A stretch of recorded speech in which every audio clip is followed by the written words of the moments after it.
मुझे जोर से जय मसीह की सुनने की आदत है। सबको जय मसीह की, जय मसीह की, जय मसीह की, हालेलुया, हालेलुया। परमेश्वर भला है और मैं परमेश्वर का धन्यवादित हूँ कि उसने ऐसा अवसर दिया कि मैं यहाँ आज आपके बीच में आ सका। मैं छोटी सी गवाही के साथ आज के कलाम में जाना चाहूँगा।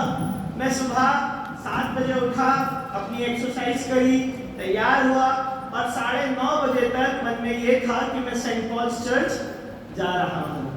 9:30 बजे घर से निकला, गाड़ी ली, बीवी को बिठाया, बेटी को बिठाया और जब सेंट पॉल्स के लिए कैंटोनमेंट बोर्ड पे आ गया तो मन में आया क्यों ना निर्मल भैया से मिलने खतौली चला जाए।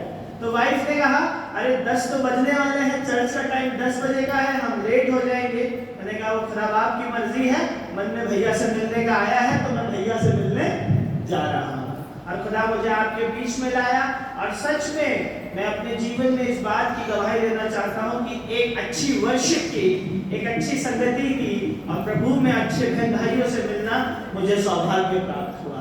मैं हमारे पासवान रेवरेंड निर्मल जेकब का, भाभी का बहुत शुक्रिया अदा करता हूँ कि उन्होंने हमें अवसर दिया कि हम आपके बीच में आ सके। और यकीनन जब वो दोनों यहाँ खड़े होके मिनिस्ट्री कर रहे थे, लीड कर रहे थे, तो भैया यकीन जानिए मुझे कहीं ना कहीं मम्मी पापा की याद आ रही थी। क्योंकि इसी तरीके से जब तक हस्बैंड वाइफ मिलकर सेवकाई को नहीं उठाते तब तक प्रभु का काम बहुतायत से आगे नहीं बढ़ता है। हम आपसे निवेदन करते हैं अपने पासवान के लिए और उसके परिवार के लिए हमेशा दुआएं करते रहें। इससे पहले कि हम वचन में जाएं, एक छोटी सी दुआ करेंगे और उसके बाद हम राजा हिजकिय्याह के जीवन में से बात करेंगे। कुदूस कुदूस खुदावंद खुदा रब्बुल अज़्ज़ाज़, राजाओं के राजा हम आपके सन्मुख आते हैं। धन्यवादित हैं खुदावंद कि आपने ये अवसर दिया कि आपके वचन से बात करने के लायक हैं परमेश्वर। धन्यवादित हैं आपके पुत्र प्रभु यीशु मसीह के लिए क्योंकि उसके उद्धार के द्वारा हम बचाए गए हैं। उन्हें दीजिए परमेश्वर आज के वचन से हम बहुत सी अद्भुत गवाहियों को सुनने वाले हो सके, होने वाला हो सके परमेश्वर कि आपकी आत्मा जो हमारे बीच में है, जिसका स्पर्श हम महसूस कर रहे हैं, आज वो हमारे दिलों से बात करने वाला हो सके और हम सिर्फ चंगाइयों को ही नहीं परंतु आत्मिक खुराक को पाने वाले भी हो सके और अपने जीवन को प्रभु यीशु के साथ बेहतर करने वाले हो सके, अपने रिश्ते को अपने खुदावंद के साथ बेहतर करने वाले हो सके। आज हम सब अपने दिल से ये कहने वाला हो सके कि प्रभु यीशु मसीह मुझे आपकी आवश्यकता है, मुझे आपकी जरूरत है और हर बात में आपकी हम करते हैं। कलाम के साथ होइएगा, use me like a instrument परमेश्वर, आपकी पवित्र आत्मा की सहभागिता में होकर बोलने वाले हो सके। सारा आदर महिमा आपको देते प्यारे बेटे यीशु मसीह के नाम से मांगते हैं, आमीन। कितने लोग जो यहाँ बैठे हैं वो इस बात पर विश्वास करते हैं कि परमेश्वर भला है? कितने लोग इस बात पर विश्वास करते हैं? कितने लोग कह सकते हैं कि परमेश्वर भला है? जोर से कहिए परमेश्वर भला है। अगर वो भला नहीं होता तो आज आप और मैं यहाँ नहीं होते। वो हमारे बंधनों को तोड़ने वाला, वो हमारे को चंगाइयाँ देने वाला, वो हमारी रेखाओं के परे जाकर हमें सक्सेस देने वाला, वो हमें उठाकर खड़े करने वाला, वो मेरा हामी है, वो मेरा मददगार है और वो मेरा सच्चा साथी है। वो सिर्फ एक ईश्वर ही नहीं है, वो एक ऐसा दोस्त है जो हर दुख और मुसीबत में, हर तकलीफ में, वो तकलीफ जो मेरी पत्नी नहीं समझ सकती है, जो मेरा भाई नहीं समझ सकता है, जो इस दुनिया में कोई नहीं समझ सकता है, मेरी वो तकलीफ मेरा परमेश्वर समझता है। आमीन। मुझे फक्र है, मुझे गर्व है कि मैं प्रभु यीशु मसीह को जानता हूँ और उससे भी मजबूत बात ये है और फक्र की बात ये है कि इस दुनिया का अधिकारी, इस दुनिया का हाकिम से भी जो बड़ा है, जो राजाओं का राजा है, वो यीशु मसीह मुझे और आपको जानता है और आसानी से नहीं जानता। उसने आपका और मेरा चित्र अपनी हथेली पर खोद के बताया है। मैं और आप आम जन नहीं हैं, हम चुने हुए राजपद अधिकारी समाज के लोग हैं। हम वो लोग हैं जिसे परमेश्वर ने चुना है, जिसे परमेश्वर ने अपने लिए रखा है।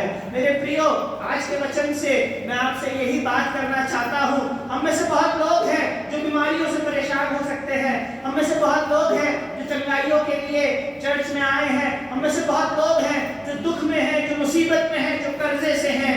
यकीन जानिए, मैं आपको आज बाइबल से एक ऐसे ही शख्स से मिलवाने जा रहा हूँ जो आप ही की तरह परेशानी में था, जो आप ही की तरह निराशा में था, जो आप ही की तरह अपनी आशा खो चुका था, जो आप ही की तरह ये सोच रहा था कि ये जिंदगी अब कटेगी कैसे। वो आप ही की तरह और मेरी तरह डिप्रेशन में था, परंतु परमेश्वर उसकी आखिरी आशा बना। और मुझे विश्वास है आज इस वचन के माध्यम से आपके लोगों के जीवन में से भी परमेश्वर एक आशा देने का काम करेगा। मैं चाहूंगा कोई नौजवान साथी बाइबल निकाल ले, क्योंकि मेरे पास इंग्लिश की बाइबल है, और मेरे साथ एक एक अक्षर पढ़ता रहे और उस अक्षर में से हम आज एक कहानी के रूप में देखेंगे परमेश्वर कैसे हिजकिय्याह के साथ वफादार रहा, और वैसे ही परमेश्वर मेरे और आपके साथ वफादार है। क्योंकि उसने कहा है वो अल्फा और ओमेगा, वो आदि और अंत, वो एक सा है, वो बदलने वाला परमेश्वर नहीं है। मेरा कोई भी नौजवान साथी अपनी बाइबल खोल ले और उसमें निकाल ले दूसरा राजा की पुस्तक, उसका 20वां अध्याय और उसके पहले पद से बुलंद आवाज में मेरे साथ पढ़ना शुरू करे। और आज हम देखेंगे परमेश्वर यहोवा कैसे हिजकिय्याह के जीवन में वफादार रहा, और उसी तरीके से वो मेरे और आपके जीवन में भी वफादार है। उन दिनों में हिजकिय्याह ऐसा रोगी हुआ। ये उन दिनों की बात है, ये आम दिनों की बात नहीं है। ये मैं आपको पहले हिजकिय्याह के विषय में थोड़ा सा बता दूं। हिजकिय्याह बाइबल का एक वो राजा है जो सबसे छोटी उम्र में राजा बना, जो 17 साल के वर्ष में राजपाट संभालता है। अगर मैं उसके पिता की बात करूं तो जितना जुल्म बाइबल में मसीहों पे उसके पिता ने किया, इतना जुल्म किसी और ने नहीं किया। उसने परमेश्वर की लाठों को गिरा दिया, उसने परमेश्वर के वचन के काम करने वालों का विरोध किया। उसके बेटे ने परमेश्वर से प्रार्थना करी और परमेश्वर ने तब उस राजा को खत्म करके हिजकिय्याह को 17 साल की उम्र में बादशाह बनाया। और 17 साल से जो आर्कियोलॉजिस्ट कहते हैं या जो बिब्लिकल हिस्ट्रीज के लोग कहते हैं कि जब हिजकिय्याह ने ये बात कही तब वो 57 साल का था, और तब से अभी तक वो विश्वास योग्यता के साथ परमेश्वर के साथ चल रहा था। परंतु अब उसके जीवन का एक ऐसा पड़ाव आ गया है कि यहाँ लिखा है कि उन दिनों में हिजकिय्याह ऐसा रोगी हुआ कि किस पर था?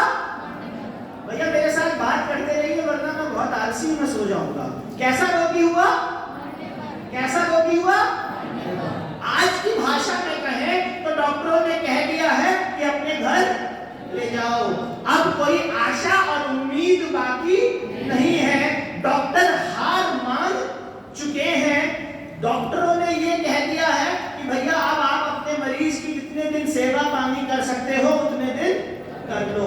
अगर मैं साइंस की भाषा में कहूँ, मेडिकल साइंस की भाषा में कहूँ, तो वो अब वेंटिलेटर पे रख दिया गया है, क्योंकि वो इतना रोगी हो गया है कि वो किस पे है?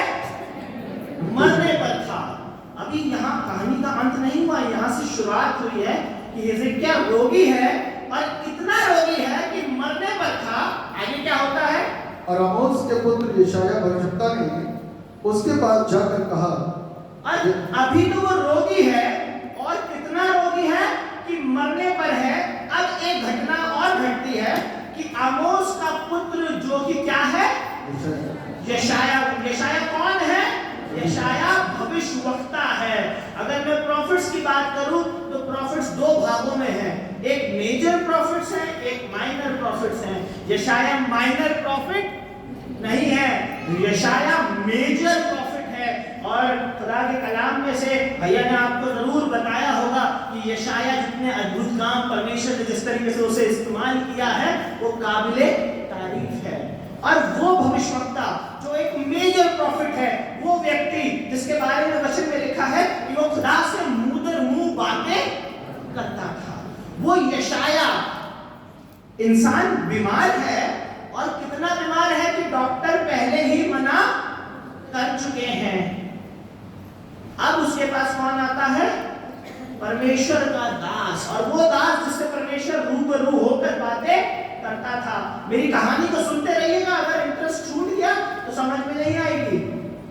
इतना खास दास परमेश्वर ने उसके पास भेजा जो उससे बातें करता था। अब जब यशाया आया तो यशाया क्या कहता है, पढ़िएगा भैया।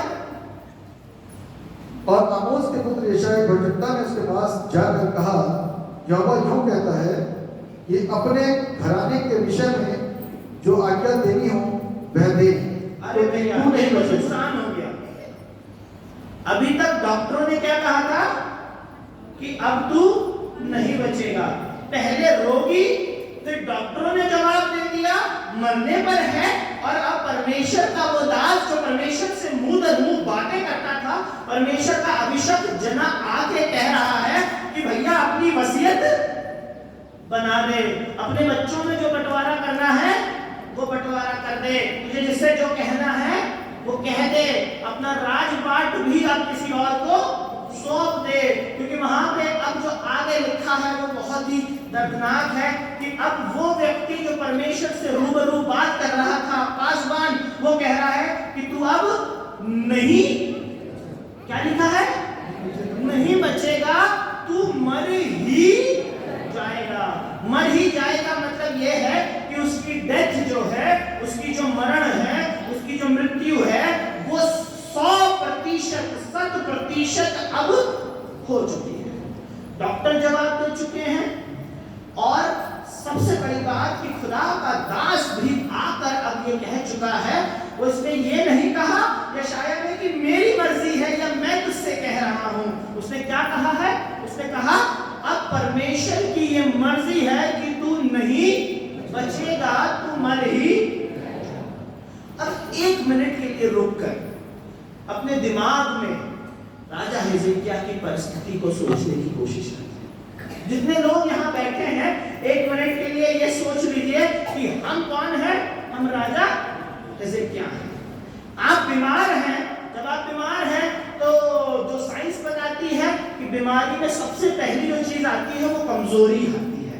आप बीमार हैं तो आप शरीर से टूटे हुए हैं, आप कमजोर हैं, आप कंगाल हैं, आप दूसरों पर निर्भर हैं। अब जब आप इतने बीमार हैं कि आप मरने पर हैं, तो इसका अर्थ है कि दो और ही लोग आपको खाना खिला रहे होंगे, और ही लोग आपको पानी पिला रहे होंगे, आप हर तरीके से टूटे हुए हैं। डॉक्टरों ने आपको क्या कह दिया है? अब नहीं बचेगा। और उसके ऊपर सबसे बड़ी बात कि परमेश्वर का दास जो मेरे लिए दुआ करने आता था, राजा हिजकिय्याह सोच रहा होगा यशायाह आया है मेरे लिए दुआ करेगा, खुदा से कहेगा कि खुदा मेरे बच्चे को चंगा कर दे, खुदा हिजकिय्याह को चंगा कर दे और मैं चंगा हो जाऊंगा। पर उसने भी आके चंगाई की बात नहीं की। उसने आके कहा कि खुदा ने मुझसे ये कहा है कि हिजकिय्याह अब नहीं बचेगा, वो मर ही जाएगा। मुझे ऐसा लगता है कि ऊपर से लेकर नीचे तक जो 1% की उम्मीद हिजकिय्याह में बची होगी वो भी ये सुनकर खत्म हो गई होगी। 0 डिप्रेशन में वो होगा। अब उसके जीवन में ना तो कोई आशा है, ना उसके जीवन में कोई उम्मीद है, और ना उसके जीवन में कोई रास्ता बाकी बचा है। क्योंकि भैया डॉक्टरों ने भी मना कर दिया है, संगी साथी भी यही कह रहे हैं कि बहुत बीमार है, और खुदा का दास भी यही कह रहा है कि अब ये, क्या किसी को कोई होप नजर आ रही है? क्या किसी को लग रहा है कि कोई होप इस समय हिजकिय्याह के जीवन में है? कोई है ऐसा जना जो कहे कि हाँ हिजकिय्याह के पास कोई होप है? परमेश्वर ने भी हिजकिय्याह को कह दिया कि अब हिजकिय्याह नहीं बचेगा। यकीन जानिए मेरे मित्रों, मेरे बड़े हैं यहाँ, मुझसे कुछ छोटे हैं, कुछ मेरे हम उम्र हैं, कुछ मेरे साथी हैं, कुछ खुदा के लोग हैं। मैं आज आपसे ये बात कहना चाहता हूँ, यकीनन कभी ना कभी किसी ना किसी मोड़ पे जीवन में अगर महसूस नहीं किया तो आने वाले समय में महसूस कर लोगे। किसी ना किसी दिन ये बात आप और मैं भी महसूस करते हैं, जहां लगता है अब सब द्वार बंद हो चुके हैं, अब कोई उम्मीद और आशाएं बाकी नहीं बची है। अब कोई मुझे इस शैतान के हाथ से छुड़ा नहीं सकता। यकीन जानिए, जब आप गरीबी में होते हैं, जब कर्जे वाले आपको फोन कर रहे होते हैं और पैसों का इंतजाम नहीं हुआ होता है, तो आपको यही लगता है कि आज तो मेरा दिन आ गया। कई बार जब आपसे कुछ गड़बड़ हो जाती है, पुलिस पीछे लग जाती है, कुछ भी हो जाता है, बीमारी घेर रहती है, कमजोरी घेर रहती है, तो लगता है कि अब कुछ भी बाकी नहीं है। मैं ये कहता हूं, अगर 1 मिनट के लिए हम में से छोटा भी हिजकिय्याह की फीलिंग्स को, हिजकिय्याह की कंडीशन को समझने की अगर कोशिश करे, तो उसे इस बात का एहसास होगा कि जीवन में कोई भी आशा नहीं बची है। डॉक्टरों ने छोड़ दिया और परमेश्वर के दास ने भी चंगाई की प्रार्थना नहीं की। उसने भी ये कह दिया कि सॉरी, परमेश्वर की मर्जी ये है कि तू मर ही। यकीन जानिएगा, शांत मत बैठिए, मुझे जवाब दीजिएगा, अगर आप हिजकिय्याह की जगह होते तो आप क्या करते? बहुत से लोग तो शायद वही डिप्रेशन में चले जाते और ये सुन के ही उनको हार्ट अटैक। बहुत से, मैंने अभी 4 फरवरी को अपना एक जवान साथी खोया, 36 साल का, रात में अच्छा खासा था। 1 तारीख का मेरा जन्मदिन था, मेरे साथ था।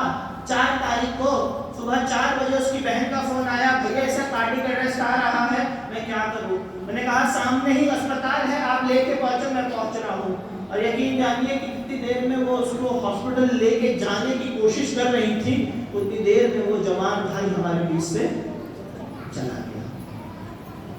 आजकल हार्ट अटैक का और कार्डियक अरेस्ट का ये जमाना चल रहा है। मुझे लगता है जब हिजकिय्याह ने ये सुना होगा तो हिजकिय्याह की भी हालत यही होगी। मैं महसूस कर सकता हूँ कि हिजकिय्याह को अपना तो कोई उम्मीद बची है, ना कोई आशा बची है, बस अब उसे एक चीज पता है जो हिजकिय्याह ने किया। मेरे प्रियो, ये कहानी का अंत नहीं है, यहाँ से कहानी का मोड़ बदल जाएगा, क्योंकि अब जो हिजकिय्याह ने किया बस वही मुझे और आपको करने की जरूरत है। यकीन जानिए, मेरे और आपके जीवन की कहानियां ही बदल जाएंगी, मेरे और आपके जीवन का जीने का तरीका ही बदल जाएगा। यहाँ पे मुझे हिजकिय्याह के बारे में सबसे अच्छी बात लगती है कि जब यशायाह ने उससे ये कहा तो उसने आगे क्या किया, भैया पढ़िएगा। तब उसने दीवार की ओर मुंह फेर, बस सुन जाइए, उसने क्या किया?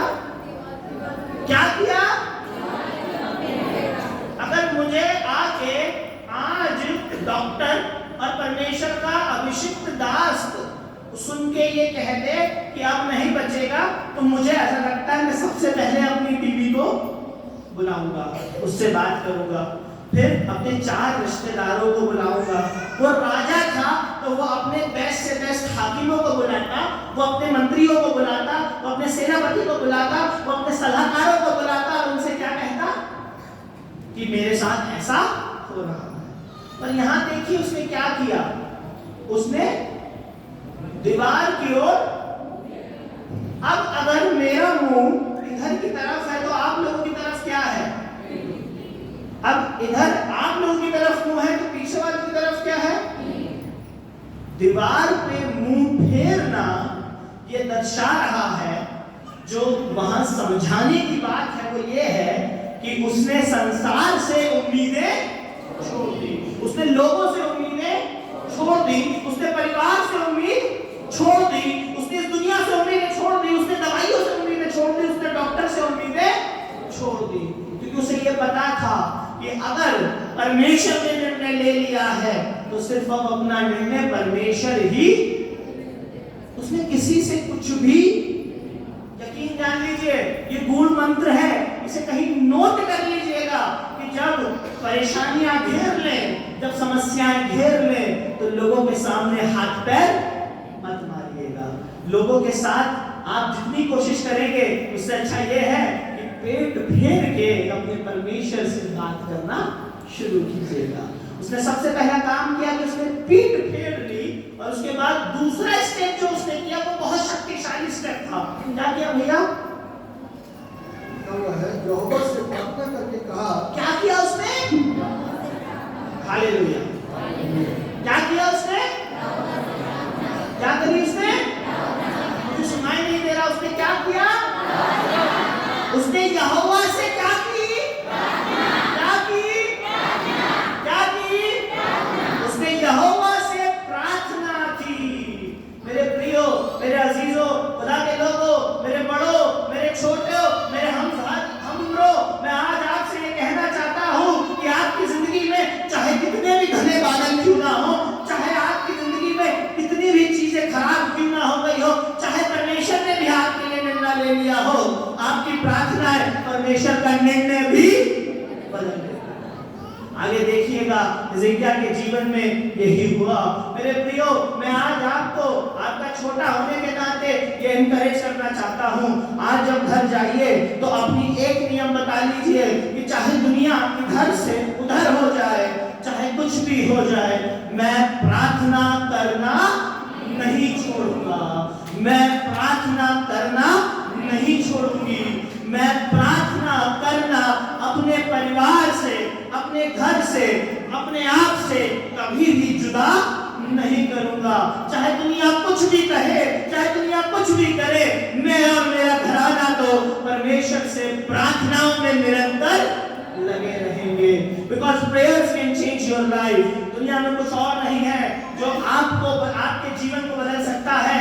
यहाँ देखिएगा कि सिर्फ उसका जीवन ही नहीं, परंतु उसकी प्रार्थनाओं के उत्तर में परमेश्वर की मर्जी भी बदली गई है। मेरे प्रियो, इस बात को कहीं लिख लीजिएगा। आपके जीवन की, आपके मसीही जीवन की एक ही गुण बात है, वो है प्रार्थना। जब कुछ समझ में ना आए तो दीवार की ओर मुंह फेर के, घुटने टेक कर क्या कर लेना। और क्या प्रार्थना उसने करी? जब आप इन शब्दों को सुनोगे तो परमेश्वर आपके दिल से बात करेगा। परमेश्वर कोई बड़े बड़े खूबसूरत शब्द नहीं सुनना चाहता। परमेश्वर कोई बड़ी बड़ी बातें नहीं सुनना चाहता। परमेश्वर कोई बहुत विद्वानों की बातें नहीं सुनना चाहता। अगर परमेश्वर देखना चाहता है तो वह आपके दिल की सही कंडीशन को देखना चाहता है। जो उसने आगे कहा, उसने प्रार्थना करके हिजकिय्याह ने क्या कहा परमेश्वर से? प्रार्थना करके कहा, हे यहोवा, मैं विनती करता हूँ, स्मरण कर कि मैं सच्चाई और खरे मन से अपने को तेरे सम्मुख जानकर चलता आया हूँ। उसका एक एक वर्ड जो है वो सुनने लायक है और सीखने लायक है और प्रेरणा का स्रोत है कि आप और मैं भी प्रार्थना करना इसी तरीके से। यहाँ पे लिखा है कि उसने क्या कहा? हे परमेश्वर, मैं क्या करता हूँ? मैं विनती करता हूँ। मैं क्या करता हूँ? उसने परमेश्वर पे दोष आरोप। बहुत से लोग हैं अनजाने में कह देते हैं कि अरे मैं तो चर्च भी जा रहा हूँ, मैं तो दुआ भी करा रहा हूँ, मैं तो पासवान को भी बुला रहा हूँ। हमारे जो पुराने क्रिश्चियंस हैं, जनरेशंस वाले, वो तो बहुत कह देते हैं कि हम तो खानदानी ईसाई हैं, फिर भी ये बादलों, फिर भी ये परेशानियों का बादल, ये परेशानियां हमें छोड़ नहीं है। क्योंकि मेरे प्रियो, मैं आपको बताना चाहता हूँ, जब भी आप खुदा के पास जाते हो, सिर्फ आप उससे मांगते मांगते मांगते मांगते ही हो। आप उससे कहते हो, खुदा बाप, मैं तो कई बार दुआ करता हूँ तो मैं सोचता हूँ लोगों ने परमेश्वर को अमेज़न समझ रखा है। परमेश्वर को क्या समझ रखा है? अमेज़न। कि बस जाके शॉपिंग कार्ट खोली और खुदा बाप, मुझे अच्छा घर चाहिए, मुझे नौकरी चाहिए, मुझे अपनी बेटी के लिए दूल्हा चाहिए, मुझे अपने बेटे के लिए दुल्हन चाहिए, मुझे गाड़ी चाहिए, मुझे बंगला चाहिए, मुझे ये चाहिए, मुझे वो चाहिए। और उसके बाद खुदा बाप, आपका शुक्र हो, अपनी कृपा बनाए रखिएगा प्रभु यीशु मसीह के नाम से, आमीन। ऐसे अगर आप प्रार्थनाएं कर रहे हैं तो शायद आपको बुरा लगेगा, परंतु आपकी प्रार्थनाओं के उत्तर नहीं मिलेंगे। जब तक आपकी प्रार्थना निवेदन और धन्यवाद के साथ नहीं होगी, तब तक परमेश्वर आपकी प्रार्थनाओं को नहीं सुनेगा। मेरे प्रियो, हो सकता है बहुत से लोगों के दिल में सवाल हो कि मैं किसी चीज के लिए सालों से परमेश्वर से प्रार्थना कर रहा हूं, मैं किसी चीज के लिए परमेश्वर से रोज उस बहन को ये परमेश्वर मुझे बता रहा है कि ऐसे लोग हैं जो इस विषय पे प्रार्थना कर रहे हैं। मैं उनसे कहना चाहता हूं, अपने प्रार्थना का तरीका बदल दीजिए। परमेश्वर से निवेदन के साथ, धन्यवाद के साथ प्रार्थना करना शुरू कर दीजिए। आप जो उससे चाह रहे हैं वो अपनी मर्जी बदल कर भी आपको देने जा रहा है। अभी यही बात आप हिजकिय्याह के जीवन में देखेंगे कि जब हिजकिय्याह ने भीत की ओर मुंह फेर लिया, प्रार्थना के साथ, निवेदन के साथ परमेश्वर से क्या कहा? मैं परमेश्वर आपसे निवेदन विनती करता हूं, स्मरण कर कि क्या कर? स्मरण कर प्रभु को याद दिला रहा है। क्या कह रहा है प्रभु को? स्मरण कर कि मैं सच्चाई और खरे मन से अपने को तेरे सम्मुख जानकर चलता आया हूं। क्या आपको लगता है हिजकिय्याह को परमेश्वर को ये याद दिलाने की जरूरत है? लगता है? परमेश्वर तो ऑलरेडी हिजकिय्याह की ये बात, वो परमेश्वर को याद नहीं दिला रहा है, वो परमेश्वर के सामने खड़ा होकर गवाही दे रहा है कि हाँ खुदावन, मैंने तेरे 10 हुक्मों को माना है, मैंने तेरे लिए काम को किया है, मैं तेरे लिए सर्वदा तैयार रहा हूं, और अब मुझ साथी को मुझे तेरी जरूरत है। कहीं ना कहीं मेरे लोगों, आपको खुदा के साथ प्रार्थना का ये सिस्टम दिखाने की जरूरत है कि आप परमेश्वर से निवेदन करें, आप उसका धन्यवाद करें और उससे कहें कि परमेश्वर तेरे सिवाय मेरा कोई भी नहीं है। फुली रिले ऑन गॉड, ये एक सिंपल सा फॉर्मूला है। जब तक आप अपनी सहायता खुद करते रहेंगे, परमेश्वर आपकी सहायता नहीं कर पाएंगे। जब तक आप संपूर्ण रीति से फुली रिले परमेश्वर पे नहीं होंगे, तब तक परमेश्वर आपके जीवन में काम नहीं करेगा। कितने लोग ये मानते हैं कि वो अपनी बुद्धि से कामयाब हो सकते हैं? है कोई? मैं आपको यकीन जानूं, अपनी बुद्धि से सिर्फ और सिर्फ डिप्रेशन ही बढ़ता है। अगर कामयाब होना है तो किसकी बुद्धि से चलना है? परमेश्वर की बुद्धि से चलना है। और वो बुद्धि आपको कब मिलेगी? जब आप परमेश्वर से निवेदन करके स्मरण दिलाएंगे कि परमेश्वर, मैं आपका एक अच्छा सेवक हूँ। आप परमेश्वर से कहेंगे, अपनी बुलाहट को याद दिलाएंगे। भैया पासवान है, और भैया आपको ये बात बहुत अच्छे से बताएंगे, मैं पासवान नहीं हूँ, कि ना जाने जिंदगी में कितनी बार ऐसा मोड़ आता है कि खुद को भी खुद की बुलाहट याद दिलानी पड़ती है। खुद को कहना पड़ता है कि परमेश्वर ने मुझे क्यों चुना है, परमेश्वर ने मुझे क्यों यहाँ रखा है। शुक्रगुजार हैं आप लोग धन्य हैं कि परमेश्वर ने आपको एक ऐसा पासवान दिया है जो प्रतिदिन हर संडे इतनी अच्छी वर्शिप के साथ, इतने अच्छे sermon के साथ आपको आपकी बुलाहट याद दिलाते हैं। किसी ने मुझसे कहा कि जब उद्धार एक बार मिल गया तो फिर हर संडे चर्च जाने की क्या जरूरत? मैं भी बताना चाहता हूँ, हर संडे चर्च जाने की, वर्शिप करने की, हर रोज बाइबल पढ़ने की, प्रार्थना करने की आवश्यकता इसलिए है कि हम खुद को खुद की बुलाहट याद दिलाते रहें। हम खुद को ये कहते रहें कि हमारा हामी और मददगार सिर्फ और सिर्फ हमारा खुदावंद है। मेरी सहायता पहाड़ों से नहीं, मेरी सहायता राजाओं से नहीं, मेरी सहायता तो किसकी ओर से आती है? यहोवा की ओर से आती है। दाऊद कहता है भजन संहिता में कि जब मैं परमेश्वर के पास गया तो उसने मुझे क्या किया? उसने मुझे पूर्ण रीति से निर्भय किया। क्या किया? खुदा के लोगों, मैं आपको आज बताना चाहता हूँ, दुनिया में लोगों के पास बहुत सारा पैसा है, बहुत ज्यादा ताकत है, बहुत सारे Z+ सिक्योरिटी गार्ड्स हैं, बहुत बड़ी बड़ी इमारतों में लोग रहते हैं, फिर भी उनके अंदर डर है। और किस बात का डर है? कि कोई लूट ना ले, कोई सोट ना ले, कोई छीन ना ले, कोई दबा ना ले, कोई मार ना ले, कोई कुछ ना कर ले। इस दुनिया का जो सबसे सेफेस्ट आदमी है वो भी अपने साथ 55 बॉडीगार्डों की फोर्स लेके चलता है। सिर्फ परमेश्वर है जो आपसे कहता है, जब आप उसकी प्रस्तुति में आते हैं, जब आप उसके सम्मुख आते हैं, तो वो आपको पूरी रीति से क्या करता है? क्या करता है? मुझे आवाज नहीं आ रही है। क्या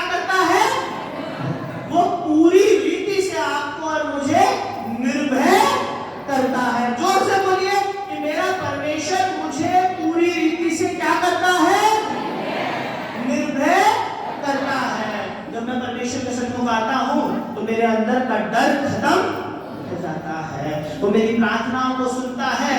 उसने जो परमेश्वर यशाया का परमेश्वर था, वो परमेश्वर हिजकिय्याह का परमेश्वर भी बना, और वो परमेश्वर मेरा और आपका भी परमेश्वर है। और उसने जब हिजकिय्याह उसके सन्मुख गया और हिजकिय्याह ने उससे प्रार्थना करी, तब हिजकिय्याह ने दुनिया से लौ लगाना छोड़ दी, सिर्फ अपने परमेश्वर की तरफ ताका, परमेश्वर से निवेदन करा, परमेश्वर से प्रार्थना करी और उससे कहा कि स्मरण कर कि मैं कैसे खराई से तेरे साथ चल रहा था, फिर आगे क्या हुआ। और जो तुझे अच्छा लगता है वही मैं करता आया हूँ। वो खुदा से कह रहा है, खुदा मैंने वही किया है जो तुझे। क्या खुदा बाप को ये बात याद दिलाने की जरूरत है? कितने लोग इस बात पर विश्वास करते हैं कि हिजकिय्याह एक अच्छा आदमी था और वो परमेश्वर के साथ चलता था। ये बात परमेश्वर को पता थी या नहीं पता थी? वो परमेश्वर को याद नहीं दिला रहा है, वो परमेश्वर के सामने अपने जीवन को गवाही के रूप में रख रहा है। दूसरा कमी जो आपके और मेरे बीच में होती है, पहली बात, हमारी प्रार्थनाएं निवेदन और धन्यवाद की नहीं, सिर्फ मांगने की होती है। एक बात सब मेरे साथ कहिए, आज से अमेज़न वाली प्रार्थना करेंगे।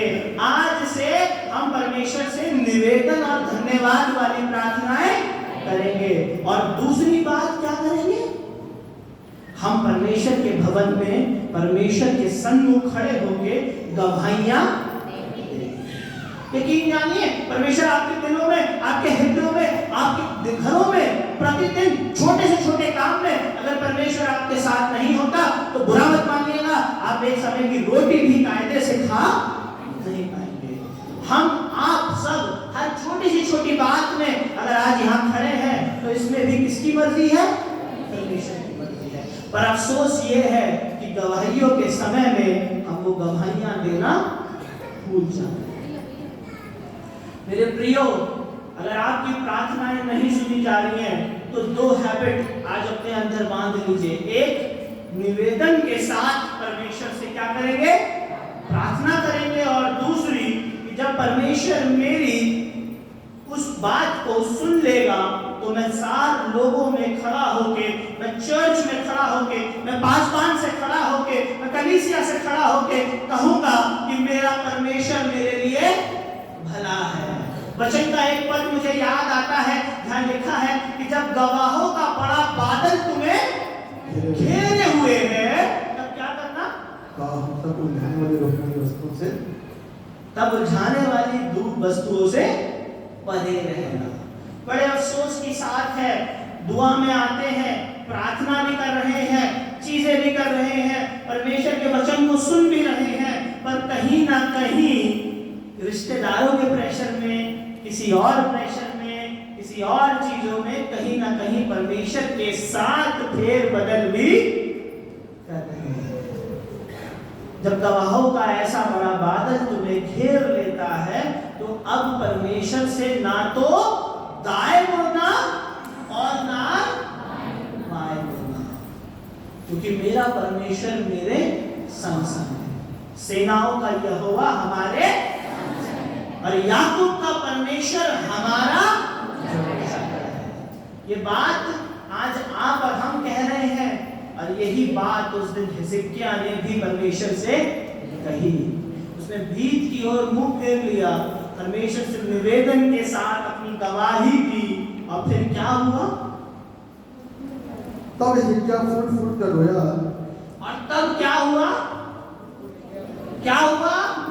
भैया मैंने पहले बताया मैं ऊंचा सुनता हूं और मशीन घर भूल आया हूं, तो इसलिए जोर से बोलिएगा। परमेश्वर ने जब हिजकिय्याह ने जब प्रार्थना करी, उसके बाद हिजकिय्याह ने क्या किया? यकीन जानिए, इस जिंदगी में ना जिसको आप ब्याह के लाते हैं वो भी आपके आंसुओं की उतनी कदर नहीं करता जितना आपका परमेश्वर आपके आंसुओं की कदर करता है। बहने दीजिए, खुद को खोल दीजिए। मत सोचिए कि मेरे बराबर वाला मेरे बारे में क्या सोचेगा, मत सोचिए कि मुझे देखने वाला मेरे बारे में क्या सोचेगा। अपने आंसुओं को अपने खुदावंद के सामने बहने दीजिए, क्योंकि वचन में उसने वायदा किया है और वो अपने वायदों का पक्का खुदा है। उसने मुझसे कहा है कि मैं तेरे आंसुओं को कुप्पी में समेट के रख लेता हूं। हो सकता है लोगों को आपके आंसू की कदर हो ना हो, परंतु परमेश्वर के निगाहों में आपके आंसू अनमोल हैं। ये बहुत बड़ा वायदा है।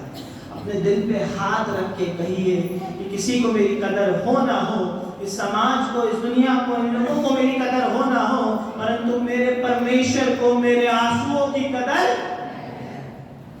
उसने फूट फूट के अपने आप को, मुझे लगता है फूट फूट के आदमी तब रोता है जब वो कहता है कि अब मेरी आखिरी उम्मीद आप हैं। यकीन जानिए, आज इस चर्च में अपने आप को मत रोकिए। अगर आपके कहीं बंधन बंधे हैं, आप परेशानी में हैं, आप डिप्रेशन में हैं, आप कंगाली में हैं, आप बेरोजगारी में हैं, आप परेशान हैं, तो आज अपने आंसुओं को फूट जाने दीजिए, क्योंकि वो आपके उन आंसुओं को कुप्पी में समेट कर रख ले। हो सकता है बहुत से लोग कहते हैं कि प्रवीण भाई मेरे मन में जो है मैं वो बोल नहीं पाता हूं। यकीन जानिए, कुछ बोलने की जरूरत नहीं है। मुझे तो ऐसा लगता है, शायद मैं गलत हूं, ये सिर्फ मेरी सोच है, कि परमेश्वर ने उसके शब्दों को शायद इतना ना सुना हो जितना गहराई से उसके आंसुओं को देखा। यकीन जान लीजिए, आज बहने देख खुद को परमेश्वर के सामने, अपने दिल को खाली कर दीजिए, अपने परमेश्वर के सामने उंडेल दीजिए और उससे कह दीजिए। जब प्रार्थना हो रही थी, वर्शिप हो रही थी, तो खुदावंद का अद्भुत काम है ये कि खुदावंद ऐसे वर्शिप को और सरमन को कनेक्ट करता है कि भाभी भी सेम बात कह रहे हैं कि आज क्या होंगे, आज यहाँ पे बंधन टूटेंगे, आज यहाँ पे लोग परमेश्वर के अद्भुत काम को देखेंगे।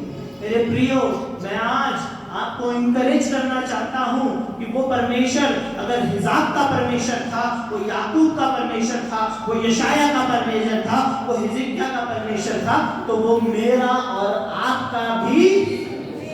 बोलो आमीन, बोलो आमीन। वो आदि और अंत तक एक सा परमेश्वर है।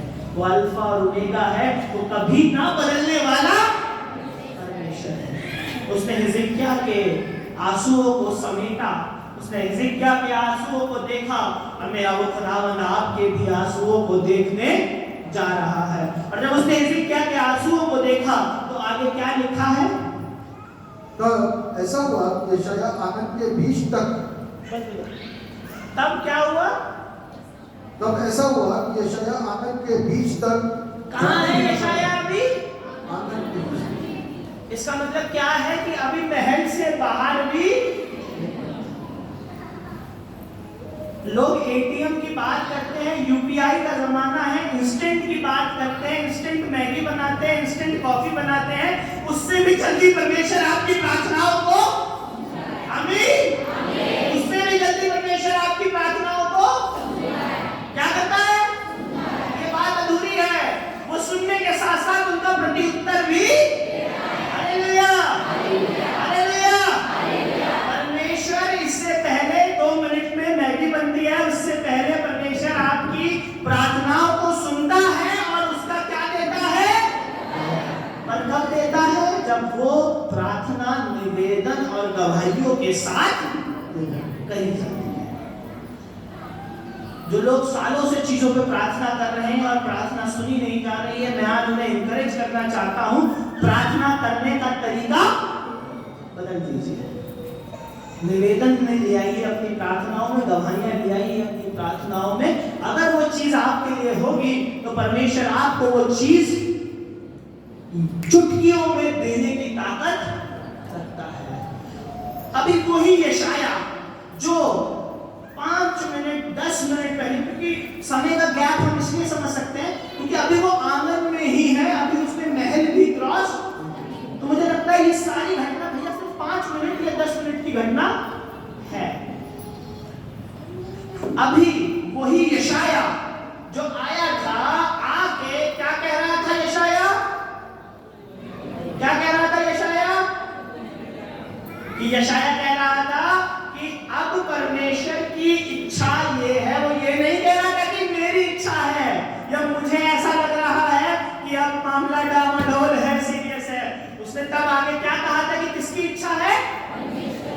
परमेश्वर की इच्छा है, इस बात को ध्यान से सुनिएगा क्योंकि इसमें से जो सिखाना चाह रहा हूं वो बड़ी महत्वपूर्ण बात है। किसकी इच्छा है? परमेश्वर की इच्छा है कि तू अब क्या होगा? क्या होगा? वहां लिखा है मर ही, क्या लिखा है? मर ही जाएगा। मतलब कितने परसेंट निश्चित मानो? 100% सच है कि अब वो बचेगा। उसने अपना काम किया, महल से निकला और अब अपना सिर झुका के महल के बाहर जा रहा है।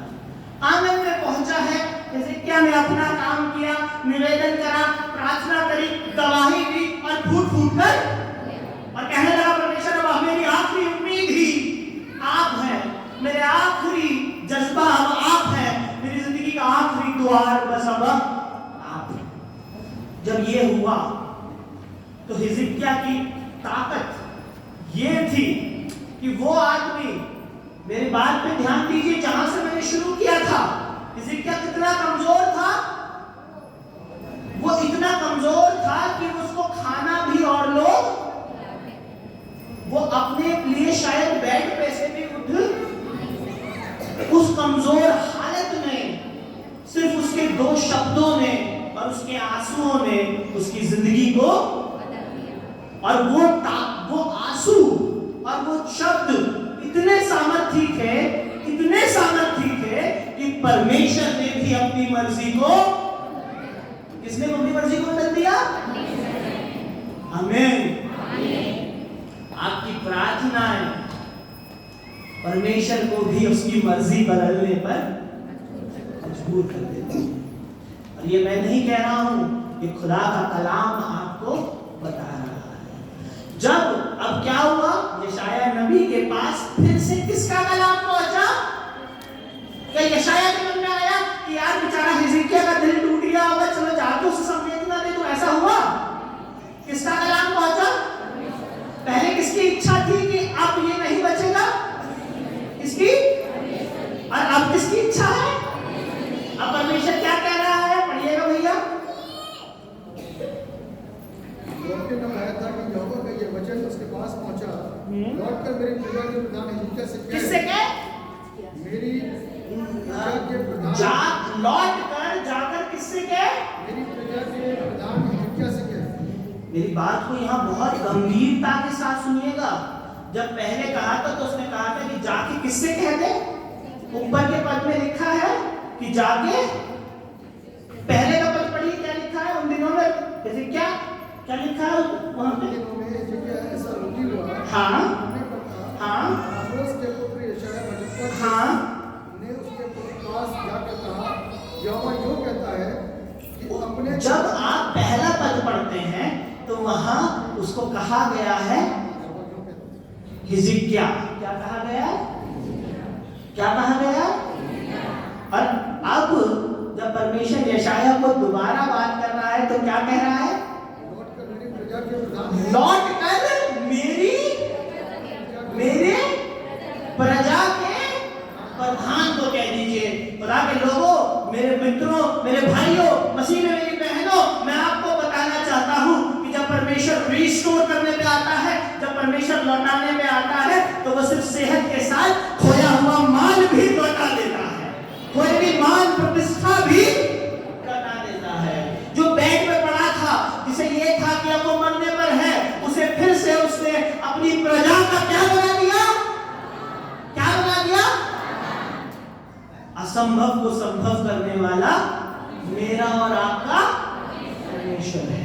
उसने सिर्फ उसकी सेहत को नहीं लौटाया, उसने सिर्फ उसकी जिंदगी को नहीं लौटाया, उसने उसका खोया हुआ मान सम्मान भी, हो सकता है आज लोग आपको कह रहे हो धर्म परिवर्तन कर दिया, हो सकता है लोग आपके बारे में गलत गलत बातें कर रहे हो, लोग आपको नीचा देख रहे हो, परंतु यकीन जानिए जब परमेश्वर लौटाने पे आएगा तो वो अपनी प्रधान भी बनाने की सामर्थ्य, जब वो लौटाने पे आता है तो परमेश्वर ऐसा नहीं करता जैसे हम करते हैं कि गाड़ी की हेडलाइट खराब हो गई, पुरानी गाड़ी है तो थोड़ी बहुत फिर ठीक करा ली, फिर कुछ कर लिया। जब वो रिस्टोर करने पे आता है तो वो जमीन से लेके आसमान तक सब कुछ नया कर देता है।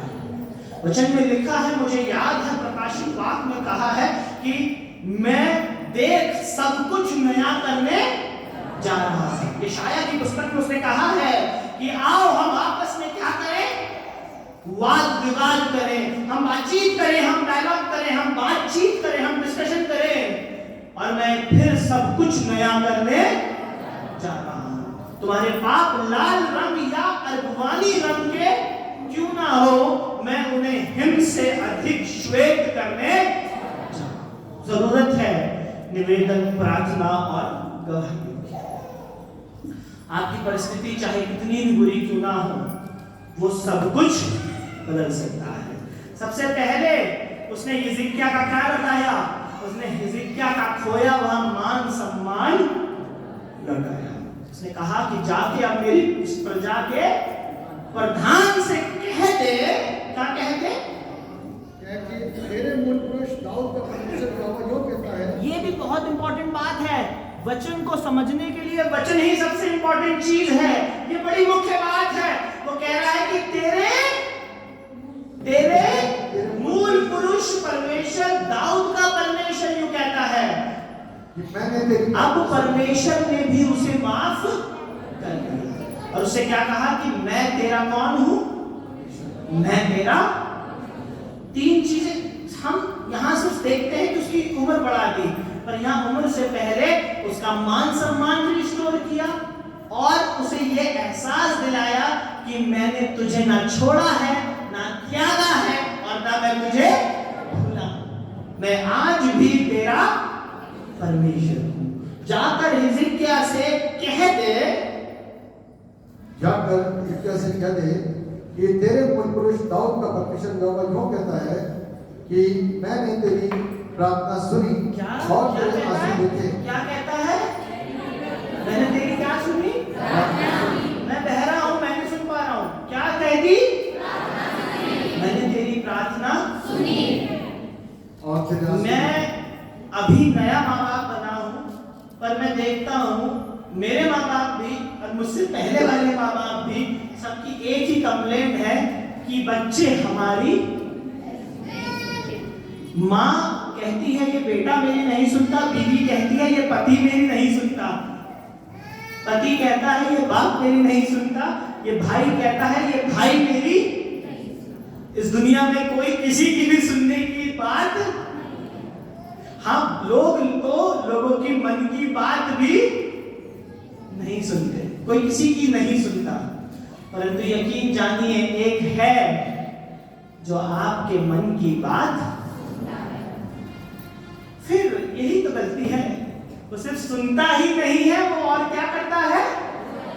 वो सुनकर उसका प्रति उत्तर भी, बोलिए सब लोग बोलिए, वो सुनकर उसका प्रति उत्तर भी, वो सिर्फ आपकी प्रार्थनाओं को सुनता ही नहीं है, वो उनका प्रति उत्तर भी देता है। यहाँ जो अगला शब्द है मेरे प्रियो, मैं चाहूंगा जो लोग चल रहे हैं वो बैठ जाएं और बड़े ध्यान से इस बात को समझने की कोशिश करें कि वो सिर्फ प्रार्थनाओं को नहीं सुनता है। अगला जो शब्द है, अगर उसकी गहराई को समझ लोगे तो आपका हृदय फट जाएगा। वो सिर्फ प्रार्थनाओं को नहीं सुनता है, वो आपके आंसुओं को भी। मैं जानता हूं ऐसा कोई घर नहीं है, ना जाने कितनी बार करवट लेके रात में जब माँ या बहन या बेटी या कोई भी पुरुष सोता है तो उसके आंसू ना उसकी बीवी देख पाती है, ना कोई देख पाता है, ना घर का और कोई सदस्य देख पाता है, परंतु कौन देखता है? जितनी बार आपके आंसू निकले हैं किसी ने उसकी कदर करी ना हो, परंतु आपके परमेश्वर ने आपके आंसू कुप्पी में। क्या आपको ये बात तसल्ली नहीं देती? मुझे ये बात बहुत प्रफुल्लित कर देती है, बहुत खुश कर देती है कि राजाओं का राजा, सेनाओं का यहोवा, जिसने आकाश और पृथ्वी को बांध रखा है, वो मेरी प्रार्थना सुनता है और मेरे आंसुओं की कदर, मेरे आंसुओं को कुप्पी में समेट लेता है।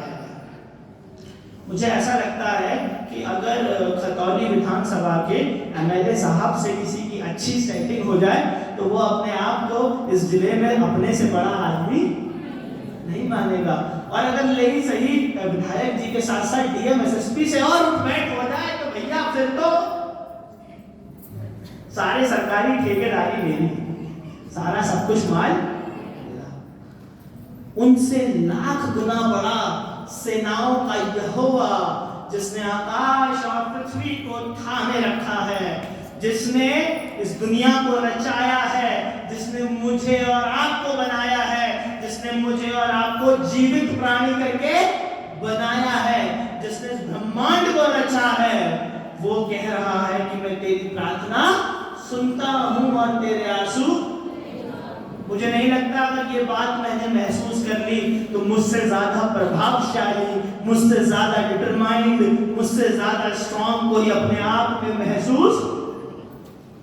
मैं क्रिश्चियंस को देखता हूं आजकल बड़ा कल्चर है बुक्स पढ़ने का, तो नए नए उम्र के लड़के मोटिवेशनल बुक पढ़ते हैं, चीजें पढ़ते हैं। मैं कहता हूं हाँ ये दुनियावी ज्ञान जरूरी है, परंतु परमेश्वर के कलाम से ज्यादा मोटिवेट आपको कुछ और, क्योंकि वो खुदावंद खुदा, वो रब्बुल अल्फाज, वो राजाओं का राजा, जिसने आसमान और जमीन को बांध रखा है, वो मेरी और आपकी प्रार्थनाएं और मेरे आपके आंसू और उसका प्रत्युत्तर भी। और उस दिन उसने वो प्रत्युत्तर यशाया के माध्यम से हिजकिय्याह को भी दिया। आइए पढ़ते हैं उसने हिजकिय्याह को क्या प्रत्युत्तर दिया। उसने कहा कि मैंने तेरे आंसू देखे हैं, मैंने तेरी प्रार्थना सुनी है, और आगे मैं तुझे चंगा करता हूँ। मैं तुझे क्या करता हूँ? मैं तुझे क्या करता हूँ? चार चीजें परमेश्वर ने उसे दे दी।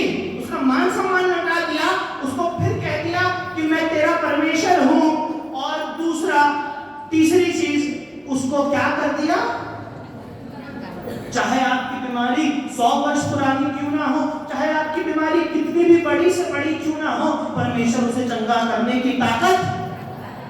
परमेश्वर आपका कर्जा चाहे कितना भी बड़ा क्यों ना हो, ये चाहे परेशानी कितनी बड़ी क्यों ना हो, चाहे ये बीमारी कितना भी विशाल रूप क्यों ना ले लिया हो, चाहे एम्स ने भी मना कर दिया हो, परंतु परमेश्वर उसे चंगा करने की ताकत। तीन चीजें परमेश्वर दे चुका है। मान सम्मान परमेश्वर ने अपना उत्तराधिकारी होने का हक दिया, और तीसरा चंगा किया, और अब चौथा परसों तू यहोवा के भवन में जा सके। उसने एक बार फिर अवसर दिया है कि वो कहां जा सकेगा, कहां जा सकेगा। पीछे वालों की आवाज नहीं आ रही है, कहां जा सकेगा, कहां जा सकेगा। खुश नसीब है आप, खुश नसीब हूं मैं, खुश नसीब है हर एक जो यहाँ बैठा है, क्योंकि उसने आज हमें परमेश्वर के भवन में आने का अवसर। बहुत से हैं जो मसीह में सो गए हैं, उनके पास अब भवन में आने का अवसर। बहुत से हैं जो बीमारी के बिस्तर पर पड़े हैं, बहुत से हैं जो दुनियावी झूठ में खोए हुए हैं, बहुत से हैं जो बंधनों में जकड़े हुए हैं, उनके पास इस भवन में आने का अवसर। खुशनसीब हैं आप और मैं कि ये अवसर आपको और मुझे। और खुदा का कलाम बताता है मेरे मित्रों, अवसर को क्या समझो, क्या समझो, अवसर बार बार। मेरे उद्धार का दिन कौन सा दिन है? मेरे उद्धार का दिन आज का दिन है। उस दिन हिजकिय्याह को अवसर मिला कि वो भवन में जाएगा, और आज अवसर आपको और हमें मिला है कि हम भवन में आए। अपने बंधन को तोड़ दीजिए, अपने आंसुओं को बहने दीजिए। इस अवसर को बहुमूल्य, हर दिन उद्धार का दिन नहीं हुआ करता। मेरे आज का ही दिन मेरे उद्धार का। मैं आशा करता हूं कि जब आज यहां से हम जाएंगे तो बहुत से बंधनों को तोड़ के जाएंगे, बहुत सी दुष्ट आत्माओं को छोड़ के जाएंगे, और यीशु का आत्मा हमारे बीच में है, और हम तालियों के साथ इस बात को कहते हैं कि आज यहाँ बंधन। हम तालियों के साथ परमेश्वर से कहते हैं कि आज यहाँ बंधन, आज यहाँ शैतान मेरी एड़ी के नीचे निकला जाएगा, क्योंकि मेरे परमेश्वर ने मुझे आज का अवसर दिया है। उसने हिजकिय्याह को भी अवसर दिया कि तू मेरे भवन में जाएगा। ये देखिए, परमेश्वर ने पहले मान सम्मान दिया, फिर क्या दिया, फिर ये कहा कि मैं तेरा, फिर क्या किया, फिर चंगाई दी, फिर भवन में आने का अवसर दिया, और जब ये चारों चीजें दे दी तो जिंदगी तो सेहतमंद में यूं ही मिल जाएगी। आगे क्या लिखा है भैया? और मैं तेरी आयु 15 वर्ष और बढ़ा दूंगा। भैया कितने वर्ष? कितने वर्ष? कहीं भैया ने गलत तो नहीं पढ़ा? आपकी बाइबल में क्या लिखा है दीदी? 15 वर्ष। आपकी बाइबल में क्या लिखा है बेटा? 15 लिखा है। भैया ने गलत तो नहीं पढ़ा? जब पहले पद में थे तो उम्मीद कितनी थी कि शायद 15 मिनट भी, कितने मिनट भी, और आज आयु कितनी बढ़ गई है? कितनी? ये अद्भुत कार्य कौन कर सकता है? यह अद्भुत कार्य परमेश्वर से आपकी प्रार्थनाएं करा सकती है। ताकत किस चीज में है? आपकी प्रार्थना। और प्रार्थनाएं कैसे करनी है? निवेदन और धन्यवाद के साथ। और जब प्रार्थनाएं सुन ली जाएं तो उसकी गवाहियां भी। मेरे खुदा वही खुदा है जो यशाया का खुदा था, जिसने यशाया से कहा कि जाके मेरे दास से कह दे कि मैंने उसके जीवन के कितने वर्ष बढ़ा दिए हैं? 15 वर्ष। वो खुदावंद आज मेरे और आपके जीवन के वर्षों को भी बढ़ाने। आजकल एक चीज बहुत कॉमन है। आजकल जो सबसे बड़ा दुख है, जो एक मुहिम मेरे दिल में है, वो ये है कि जवान बहुत जल्दी डिप्रेशन में चले जाते हैं और बहुत से जवान अपने जीवन को खत्म करने तक भी चले जाते हैं। हो सकता है कि आपको लग रहा हो कि अब जीवन में कुछ भी बाकी, पर यकीन जानिए मेरा खुदा, मेरा परमेश्वर आज आपको भवन में आने का अवसर, जिसने यशाया के माध्यम से हिजकिय्याह के जीवन के 15 वर्ष बढ़ा दिए, वो आपके भी 15 वर्ष बढ़ाने, आने वाले 15 वर्ष आपके लिए प्रॉस्पेरिटी के वर्ष करने, आपके लिए चंगाइयों के वर्ष करने, आपके लिए ब्लेसिंग्स के वर्ष करने। जरूरत है प्रार्थनाओं के साथ उसके सन्मुख आने की, अपने आप को बहने देने की। आज मैं 5 मिनट एक छोटी सी वर्शिप में जाना चाहूंगा और मैं चाहूंगा क्वायर से कि वो एक किसी अच्छे वर्शिप सॉन्ग में हमें लीड करे। और मैं आप लोगों से चाहूंगा कि आपके उद्धार का दिन आज का दिन है, आपकी रिपेंटेंस का दिन आज का दिन है, आपके पश्चाताप का दिन। कह दीजिए अपने खुदावंद से कि शायद आज तक आपने उसे पलट कर नहीं देखा हो सकता है आज तक आपने उससे उस लेवल से प्रार्थना नहीं करी हो सकता है आज तक अपने आप ने अपने आंसुओं को उसे नहीं दिखाया हो। मैं चाहूंगा आप अपनी स्थानों पर खड़े हो जाए। परमेश्वर जिसके दिल से बात कर रहा हो, जो खुलकर परमेश्वर के सामने आना चाह रहा हो, वो इंसान अपनी जगह पे खड़ा हो जाए और अपने हाथों को उठा ले, अपने दिलों को परमेश्वर की तरफ रुजू कर ले, अपने हाथों को उठा ले, अपने आंसुओं को बहने दे। ये मत सोचो मेरे घर वाले क्या कहेंगे, ये मत सोचो ये बंधन कैसे टूटेंगे, सिर्फ अपने आंसुओं को बहने दो। 1 मिनट मैं चाहूंगा कि हम सिर्फ अपने हाथों को उठाएं, अपनी आंखों को बंद करें, अपने परमेश्वर को 1 मिनट दें, अपने परमेश्वर से प्रार्थना करें, उससे कहें खुदावंद मैं अपने आंसुओं को बहाना चाहता हूँ। ये मत सोचिए मेरा पादरी साहब क्या सोचेंगे, भैया क्या सोचेंगे, चर्च में और मेरे बारे में क्या सोचेंगे। अपने आप को खाली कीजिए, जो भरे हैं आप लोग उसे खाली करना शुरू कीजिए। उससे कहिए खुदावंद मैं यहाँ हूँ, मुझे छू ले। खुदावंद जब आप हिजकिय्याह के जीवन को बदल सकते हो तो आप मेरे जीवन को भी बदल सकते हो। मुझे भी एक अवसर चाहिए खुदावंद, अपने हाथों को उठा ले, अपने खुदा से कहिए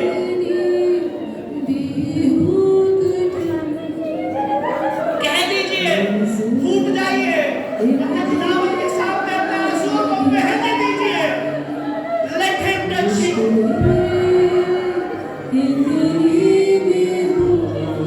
Say to him, खुदावंद मैं यहाँ हूँ, मुझे हिजकिय्याह की तरह छू ले परमेश्वर, मेरे जीवन के इस डिप्रेशन को खत्म कर दे, मेरी चंगाइयों को खत्म कर दे, मेरी शादियों की अरेंज को कर दे। Let me surrender to you, Lord. Let me surrender to you.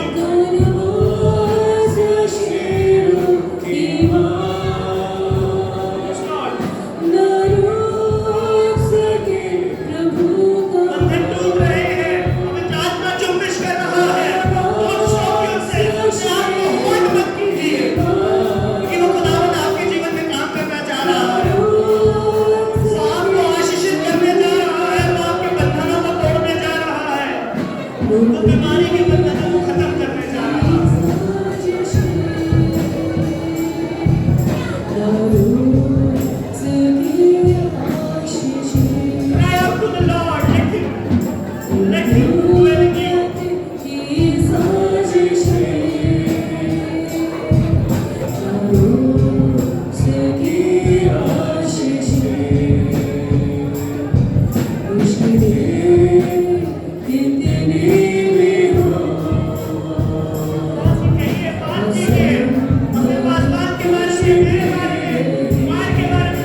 बातचीत की है, आपने अपने लोगों को पवित्र आत्मा से भर दिया है। आपने पेंटिकोस के दिन जो वादा किया था, आज आपका वो आत्मा सामर्थ बन के हम पे उतरा है। आपका वो आत्मा हमारे बीच में है। बंधन टूट रहे हैं। कुदूस खुदावन, हम जितने यहाँ खड़े हैं, हम सब सिर्फ चंगाइयों के लिए नहीं, सिर्फ डिप्रेशन से निजात पाने के लिए नहीं, सिर्फ कुछ मांगने के लिए नहीं, परंतु हाथ उठा के ताली बजा के सिर्फ आपका धन्यवाद करना चाहते हैं। धन्यवाद करना चाहते हैं आपकी प्रेजेंस के लिए। धन्यवाद है आपके पुत्र प्रभु यीशु मसीह के लिए। धन्यवाद है यहाँ के पासवान के और उसके जीवन के लिए। चाहते हैं परमेश्वर आप पासवान को, उनके परिवार को, उनकी कुआर को, उनकी कमेटी को भरपूर आशीषों से भर दीजिए परमेश्वर। इस कलीसिया को भरपूर आशीषों से भर दीजिए परमेश्वर।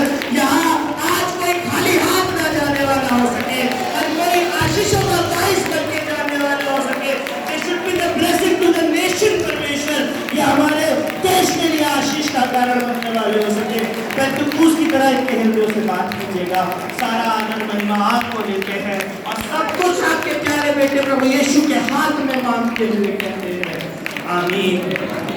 बोलो प्रभु यीशु मसीह की, बोलो प्रभु यीशु मसीह की, बोलो प्रभु यीशु मसीह की। हालेलुया। सबको जय मसीह की। आप अपनी जगह बैठ जाइए।